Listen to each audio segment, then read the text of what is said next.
దానికి మేమందరం కూడా చాలా నలిగి వచ్చాం.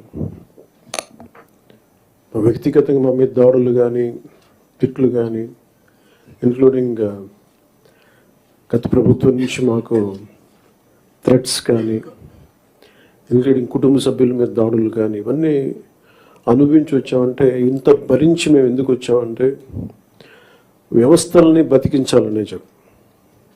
గత ప్రభుత్వం కళ్ళ ముందే మీలాగా చదువుకొని సివిల్ సర్వీసెస్లోకి వచ్చి మీరు ఎంత కష్టపడి ఐఏఎస్లు చదివి ఉన్నాలో, ఎంత పోటీ పడి లక్షలాది మంది పోటీ పడితే a handful of collectors would come out and emerge out. అలాంటి ఒక ఎమినెంట్ వ్యవస్థని, బలోపేతమైన వ్యవస్థని గత ప్రభుత్వం దాన్ని ఒక ఆటబొమ్మలో చేయడం మా అందరికీ చాలా బాధ కలిగించింది. మేమందరం కూడా దేనికి బయటకు వచ్చామంటే ఈ వ్యవస్థని బలోపేతం చేయాలి, వ్యవస్థని బలహీనం చేస్తారని చెప్పి at the cost of our life దెబ్బలు తిని, ఒకవేళ మేము రాకపోయినా కానీ ప్రజాక్షేత్రంలో నిలబడి ఈ వ్యవస్థని బలోపేతం చేయాలని ఉద్దేశంతో ఇక్కడికి వచ్చాం. But God's grace and people's commitment, they save the democracy, they brought us into power. ఇది ముందు మీకు ఎందుకు దృష్టిలో ఉన్నా చెప్తున్నాం అంటే, we are here to strengthen you, we are here to empower you, we are here to stand by you for good governance and accountable governance.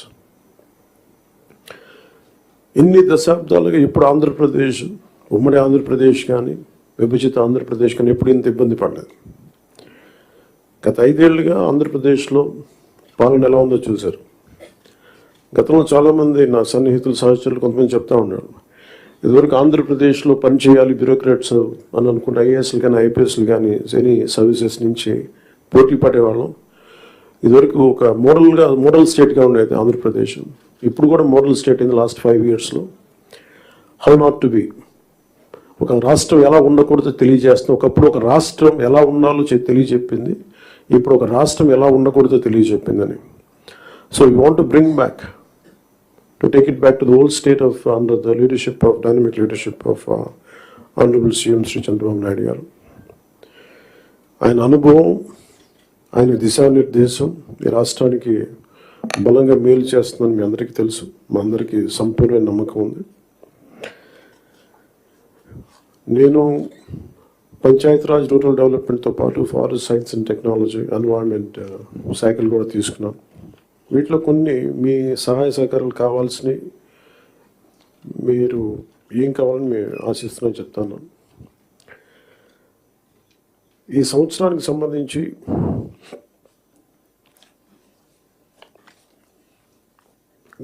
ఒకే రోజు రాష్ట్రం మొత్తం మీద ఇలాంటి ఎవరు చేయని విధంగా ఒక బృహత్తరమైన కార్యక్రమాన్ని చేపట్టబోతున్నాం. ఒకే రోజు రాష్ట్రం మొత్తం మీద 13,326 గ్రామ పంచాయతీల్లో ఉపాధి హామీ పథకానికి సంబంధించి రాష్ట్ర చరిత్రలో ఇప్పటివరకు ఎవరు చేయని విధంగా చిత్తశుద్ధితో గ్రామ సభలను ఏర్పాటు చేసి గ్రామ సభ రెజల్యూషన్స్ చేయడం జరుగుతుంది. ఇది గ్రామ పంచాయతీలని బలోపేతం చేసే దిశగా మా కూటమి ప్రభుత్వం అడుగులు వేస్తుండటానికి మొట్టమొదటి మహత్కార్యమే ఇందుకు నిదర్శనం. 2014-19 మధ్యకాలంలో సుమారు 10,000 గ్రామాల్లో ప్రారంభించిన సాలిడ్ వేస్ట్ మేనేజ్మెంట్ ప్రోగ్రామ్ని ముందుకు తీసుకెళ్లాల్సిన అవసరం ఉంది. అలాగే పైలట్ బేసిస్లో పిఠాపురం నియోజకవర్గంలో ఇన్నోవేటివ్ ప్రాక్టీసెస్తో ప్రవేశపెట్టబోతున్నాం. గ్రే వాటర్ మేనేజ్మెంట్ మెథడ్ ద్వారా లిక్విడ్ వేస్ట్ మేనేజ్మెంట్ని ప్రాపర్గా డిస్పోజ్ చేయడంలో ఒక ప్రాధాన్యత ఇవ్వబడుతుంది. స్వచ్ఛ భారత్ మిషన్ మరియు ఇతర కార్యక్రమాల కింద నిర్మించిన ఇండివిజువల్ హౌస్ హోల్డ్ టాయిలెట్స్ని ODF+ చొరవ కింద మెయింటైన్ చేయబడతాయి. అలాగే హౌస్ హోల్డ్ లెవెల్లో సేఫ్ డ్రింకింగ్ వాటర్ అందించడానికి మేము JJM జల్ జీవన్ మిషన్ కింద ఆగస్టు 15, 2024 నాటికి పల్స్ సర్వే నిర్వహిస్తున్నాం. ఈ సంవత్సరం గ్రామ పంచాయతీల్లో 5,40,000 functional house hold tap connections అందించాలి. 5,40,00,000 ఫంక్షనల్ హౌస్ హోల్డ్ ట్యాప్ కనెక్షన్స్ని అందించాలని లక్ష్యంగా పెట్టుకున్నాం. అలాగే అదనంగా రూరల్ రోడ్స్ ఏవైతే పూర్ కండిషన్స్లో ఉన్నాయో వాటికి ఇమీడియట్గా రిపేర్స్ చేయాలి. అందుకు ఈ ఆర్థిక సంవత్సరంలో 4,721 కిలోమీటర్ల మేర కొత్త రోడ్స్ని ఏర్పాటు చేయడంతో ప్రభుత్వం అన్ని చర్యలు తీసుకుంటూ ఉంది.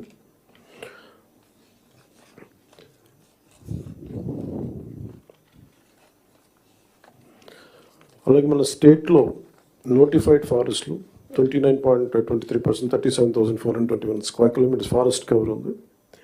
ఈ నోటిఫైడ్ ఫారెస్ట్కి బయట అదనంగా 10,221 స్క్వేర్ కిలోమీటర్స్ గ్రీన్ కవర్ ఉంది. చెరువు తీరాలు మన ట్యాంక్ ఫోర్స్ ఏరియాస్లోను, హిలాక్స్ పైన, ఇన్స్టిట్యూషనల్ ల్యాండ్స్ మరియు పంచాయతీ ల్యాండ్స్లో కూడా ఎఫారెస్టేషన్ ప్రమోట్ చేయాలని ప్రతిశుద్ధాను. అలాగే గుంటూరు, కర్నూలు, వెస్ట్ గోదావరిలో కూడా డిస్ట్రిక్ట్స్ ఫారెస్ట్ కవర్ చాలా తక్కువ ఉంది. ఫారెస్ట్ కవర్ని పెంచేందుకు స్ట్రాటజిక్ ఎఫారెస్టేషన్ ఎఫర్ట్స్ మీద ఫోకస్ చేయాలి. అందుకు ఫారెస్ట్ ఏరియాస్ని ప్రొటెక్ట్ చేయటం, బౌండరీ డిస్ప్యూట్ని సెటిల్ చేయటం, ఎన్క్రోచ్మెంట్స్, ఇల్లీగల్ యాక్టివిటీస్ నుంచి సేఫ్ గార్డ్ చేయడం ద్వారా ఫారెస్ట్ కన్జర్వేషన్ ఎఫర్ట్స్ చురుగ్గా మద్దతు ఇవ్వాలని అధికారులందరినీ కోరుకుంటున్నాను.